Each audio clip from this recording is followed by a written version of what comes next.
Assalamualaikum warahmatullahi wabarakatuh. Perkenalkan, nama saya Mahdara Pita dari kelas 11 3. Di sini saya akan memberi pemahaman sedikit tentang organisasi pergerakan pada masa pendudukan Jepang. Organisasi yang bersifat sosial kemasyarakatan yang pertama ada Gerakan 3A. Gerakan ini dibentuk pada tanggal 29 Maret 1942. Sesuai dengan namanya, perkumpulan ini memiliki 3 semboyan, yaitu Nippon Cahaya Asia, Nippon Pelindung Asia, dan Nippon Pemimpin Asia. Di dalam Gerakan 3A ini juga dibentuk subseksi Islam yang disebut dengan Persiapan Persatuan Umat Islam. Subseksi Islam ini dipimpin oleh Abi Kusno Cukrosuyoso. Lalu, Gerakan 3A ini kurang mendapat simpati dari rakyat. Gerakan 3 ini hanya berumur beberapa bulan saja. Kemudian, pada bulan Desember 1942, Gerakan 3A ini dinyatakan gagal. Gerakan selanjutnya yaitu ada Gerakan Putra atau Pusat Tenaga Rakyat. Gerakan ini dibentuk oleh 4 serangkai, yaitu Soekarno, Muhammad Hatta, Kiai Haji Mas Masyur, Kiai Haji Dewantara, dan diketuai oleh Soekarno.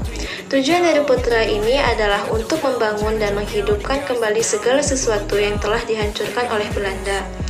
Dan Putra juga bertugas untuk memusatkan segala potensi masyarakat Indonesia guna membantu Jepang dalam berperang. Di samping tugas di bidang propaganda, Putra juga bertugas memperbaiki bidang sosial ekonomi. Lalu, menurut strukturnya, organisasi Putra memiliki pemimpin pusat dan pemimpin daerah. Pemimpin pusat dikenal sebagai 4 serangkai, kemudian pemimpin daerah dibagi sesuai dengan tingkat daerah masing-masing. Di akhir masanya, Putra telah dimanfaatkan oleh pemimpin-pemimpin nasionalis untuk mempersiapkan ke arah kemerdekaan, tidak digunakan sebagai usaha menggerakkan massa untuk membantu Jepang. Maka, pada tahun 1944, Putra dinyatakan bubar oleh Jepang. Gerakan yang ketiga yaitu ada MIAI dan Masyumi. Gerakan ini telah diaktifkan kembali, maka MIAI menjadi organisasi pergerakan yang cukup penting di zaman pendudukan Jepang. MIAI tepat pada tanggal 4 September 1942 telah diizinkan aktif kembali. Dengan demikian diharapkan MIAI segera dapat dipergerakkan sehingga umat Indonesia dapat diimobilisasi untuk keperluan perang. Dan adapun tugas-tugas dan tujuan dari MIAI waktu itu, yang pertama, menempatkan umat Islam kepada kedudukan yang layak dalam masyarakat Indonesia. Yang kedua, mengharmonisasikan Islam dengan tuntutan perkembangan zaman. Dan yang ketiga, ikut membantu Jepang dalam perangnya Asia Timur Raya. Kemudian, untuk merealisasikan tujuan dan melaksanakan tugas itu, MIAI mempunyai program yang lebih menitik beratkan pada program-program bersifat sosio-religius. Secara khusus, program itu adalah membangun Masjid Agung di Jakarta, yang kedua mendirikan universitas, dan yang ketiga membentuk Baitul Mal. Dari ketiga program tersebut, hanya program yang ketiga yang dapat lampu hijau dari Jepang. Dan kemudian pada akhir dari MIAI tidak memberikan kontribusi terhadap Jepang. Hal tersebut tidak sesuai dengan harapan Jepang sehingga pada November 1943 MIAI dibubarkan. Sebagai penggantinya, Jepang membentuk Masyumi atau Majelis Syura Muslimin Indonesia.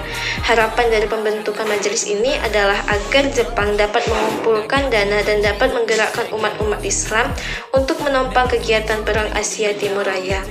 Ketua dari majelis ini adalah Hashim Asy'ari dan wakil ketuanya dijabat oleh Mas Masyur dan Wahid Hashim.